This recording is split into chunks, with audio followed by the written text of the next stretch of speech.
a guide you to fix Instagram feed not showing your new post. For that, if you can't find the new post on Instagram, there are two ways that you can't see them. So firstly, you can go to the in Google.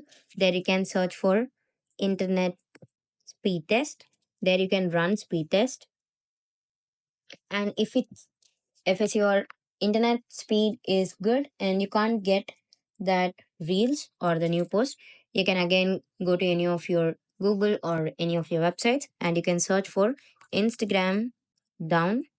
You can search for that, and here a down detector will show you the current status of Instagram, whether it has been down the 24 hours. So you can check this, and if that server is down, you can wait for few time in that will show you the feed. Or otherwise you can do is that you can scroll to the settings and go to the apps. You can find Instagram over there. Tap on Instagram. There you can tap on clear data and you can uninstall it and reinstall it again for fixing Instagram feed not showing new post. Thank you.